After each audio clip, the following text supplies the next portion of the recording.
शान्ताकारं भुजङ्गशयनं पद्मनाभं सुरेशं विश्वाधारं गगनसदृशं मेघवर्णं शुभांगं लक्ष्मीकान्तं कमलनयनं योगिभिर्ध्यानगम्यं वन्दे विष्णुं भवभयहरं सर्वलोकैकनाथं। मंगलं भगवान् विष्णुः मंगलं गरुडध्वजः मंगलं पुंडरीकाक्षः सर्वमंगलाय तनोहरिः। प्रिय श्रोतागण और मेरे आदरणीय दर्शकों, आप सभी को सादर प्रणाम। सनातन धर्म की इस पावन धरा पर और हमारे परम पवित्र प्राचीन पौराणिक शास्त्रों में पुरुषोत्तम मास अर्थात अधिक मास का एक अलौकिक और बहुत ही अनूठा महत्व बताया गया है।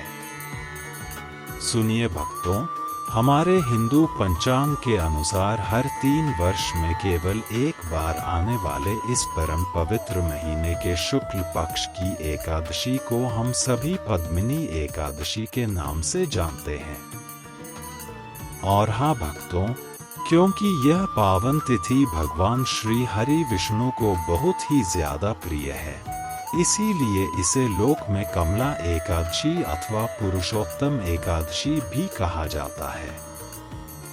यहाँ पर कमला नाम साक्षात माता लक्ष्मी का ही एक सुंदर स्वरूप है। तो मेरे प्यारे सनातनी भाई बहनों, चाहे आप इसे पद्मिनी एकादशी कहें या फिर कमला एकादशी कहें, यह दोनों एक ही परम कल्याणकारी व्रत के नाम हैं। हमारे सनातन धर्म में इसे समस्त व्रतों में शिरोमणि और सबसे श्रेष्ठ माना गया है। ऐसी धार्मिक मान्यता है कि इस एकादशी का यह अनुपम व्रत रखने से मनुष्य को जीवन के सभी सांसारिक सुख, ऐश्वर्य, उत्तम संतान और कीर्ति की प्राप्ति होती है तथा मृत्यु के पश्चात वह जीव परम पद यानी वैकुंठ लोक को प्राप्त करता है। इस परम कल्याणकारी एकादशी की पावन कथा और इसके भारी महात्म्य को केवल ध्यान पूर्वक सुनने मात्र से ही मनुष्य के जन्म जन्मांतर के सारे संचित पाप पल भर में नष्ट हो जाते हैं। आइए भक्तों, मन को शांत करके इस पावन व्रत की कथा का श्रवण करें। इस कथा का सुंदर वर्णन द्वापर युग में स्वयं भगवान श्री कृष्ण ने धर्मराज युधिष्ठिर के पूछने पर महाभारत काल के समय बहुत ही विस्तार से किया था। जब धर्मराज युधिष्ठिर ने भगवान के सम्मुख अधिक मास के शुक्ल पक्ष की एकादशी की महिमा जानने की इच्छा प्रकट की, तब भगवान श्री कृष्ण ने उन्हें त्रेता युग की एक बहुत ही अद्भुत और जीवन को प्रेरणा देने वाली सत्य घटना सुनाई। भगवान श्री कृष्ण ने कथा का प्रारंभ करते हुए कहा कि हे राजन, पूर्व काल में त्रेता युग के समय महिष्मती नाम की एक सुंदर नगरी पर राजा कीर्तवीर्य का शासन था।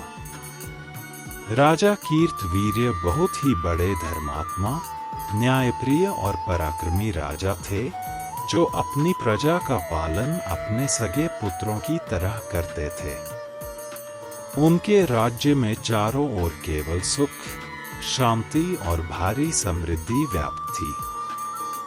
राजा के पास अतुलनीय धन संपत्ति, एक बहुत ही विशाल सेना और सुख वैभव के समस्त साधन प्रचुर मात्रा में उपलब्ध थे। परंतु भक्तों, इन सब सुखों के होते हुए भी राजा कीर्तवीर्य के मन में एक बहुत ही बड़ा दुख था, जो उन्हें दिन रात अंदर ही अंदर कचोटता रहता था। राजा की अनेक रानियां थीं, परंतु किसी भी रानी से उन्हें कोई संतान प्राप्त नहीं हुई थी। उनका ऐसा कोई उत्तराधिकारी नहीं था जो उनके बाद इस विशाल साम्राज्य को संभाल सके।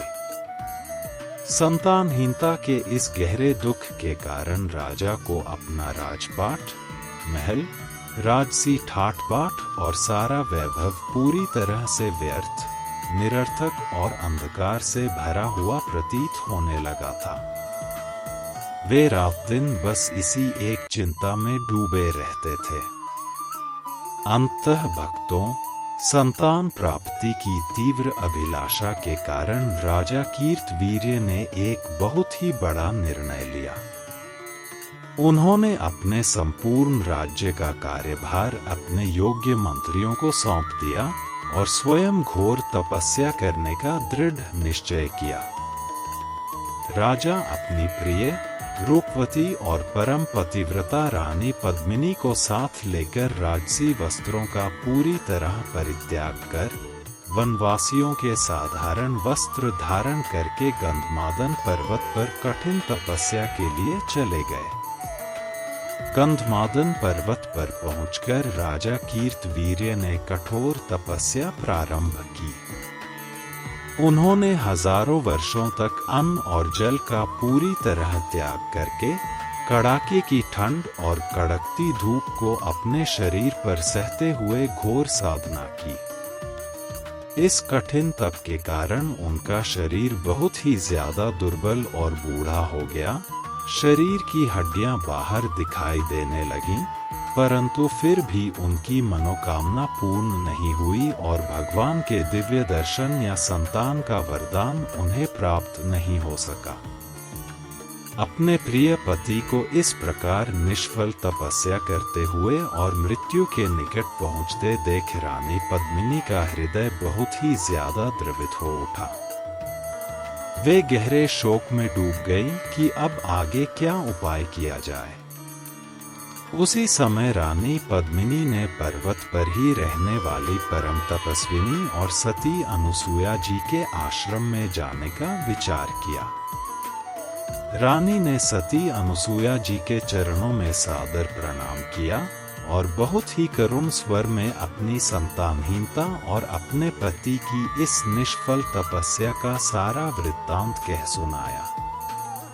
रानी ने रोते हुए प्रार्थना की कि हे माता, कृपा करके मुझे कोई ऐसा मार्ग बताएं जिससे मेरे स्वामी की यह कठिन तपस्या सफल हो और हमें उत्तम संतान का परम सुख मिल सके।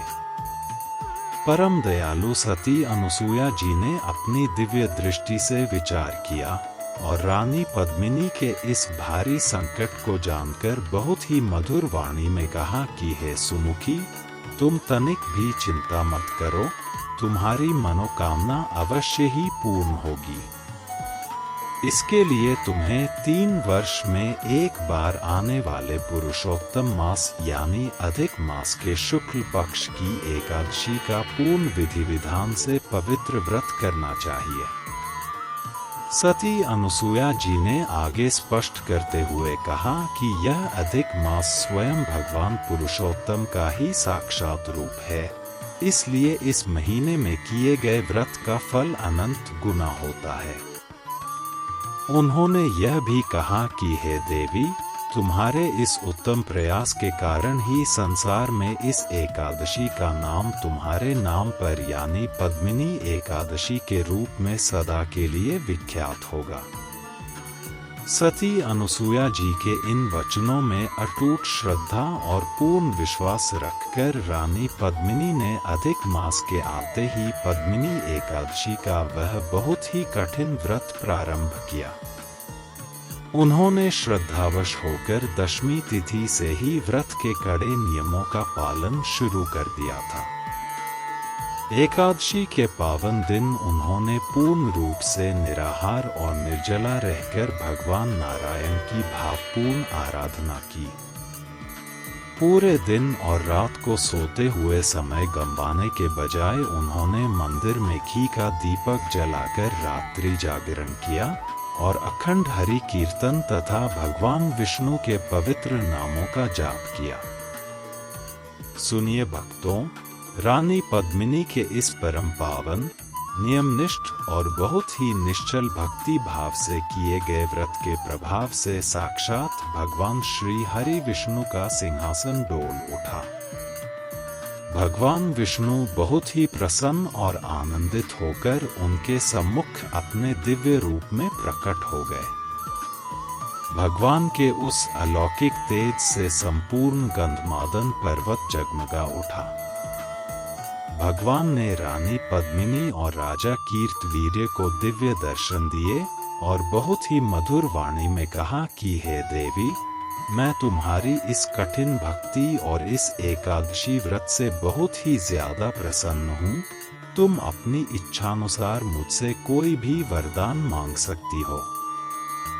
रानी पद्मिनी ने बहुत ही विनम्रता पूर्वक हाथ जोड़कर कहा कि हे जगत के स्वामी, आपकी कृपा ही मेरे लिए सर्वोपरि है। यदि आप मुझ पर प्रसन्न हैं, तो मेरे स्थान पर मेरे स्वामी राजा कीर्तवीर्य को उनकी इच्छानुसार उत्तम वरदान प्रदान कीजिए। तब राजा कीर्तवीर्य ने भगवान श्री विष्णु के चरणों में साष्टांग दंडवत प्रणाम किया और प्रार्थना की कि हे प्रभु, यदि आप हम पर प्रसन्न हैं, तो मुझे एक ऐसा सर्वगुण संपन्न, परम पराक्रमी, प्रतापी और तेजस्वी पुत्र प्रदान कीजिए जो तीनों लोकों में किसी से भी कभी पराजित न हो सके। राजा ने यह भी वरदान मांगा कि उनका वह पुत्र इतना शक्तिशाली हो कि देवताओं, असुरों, गंधर्वों और मनुष्यों में कोई भी उसका सामना करने का साहस न कर पाए और केवल आपके अतिरिक्त संसार में कोई दूसरा उसे हरा न सके। भगवान श्री हरि विष्णु ने राजा की उस कठिन तपस्या और रानी पद्मिनी के एकादशी व्रत के महान पुण्य प्रताप को देखते हुए सहर्ष तथास्तु कहा और वहीं पर अंतर्ध्यान हो गए। भगवान के इसी दिव्य वरदान के फलस्वरूप समय आने पर रानी पद्मिनी के गर्भ से एक बहुत ही तेजस्वी और अद्वितीय बलशाली बालक का जन्म हुआ। हमारे इतिहास और पुराणों में इस महान बालक को कार्तवीर्य अर्जुन या सहस्रार्जुन के नाम से जाना गया। वह बालक इतना ज्यादा शक्तिशाली हुआ कि उसने आगे चलकर अपने बाहुबल से साक्षात लंकापति दशग्रीव रावण को भी युद्ध में बुरी तरह परास्त कर दिया था और उसे बंदी बनाकर अपनी कारागार में डाल दिया था। भगवान श्री कृष्ण ने कहा कि हे युधिष्ठिर, रावण जैसे महाबली राक्षस को धूल चटाने वाले सहस्रार्जुन का जन्म केवल और केवल इस पद्मिनी एकादशी के व्रत के महापुण्य से ही संभव हो सका था। सनातन शास्त्रों और पुराणों में इस पद्मिनी एकादशी व्रत की जो सुंदर पूजा विधि बताई गई है, उसके अनुसार व्रती को दशमी तिथि से ही तामसिक भोजन और आचरण का पूरी तरह परित्याग कर देना चाहिए।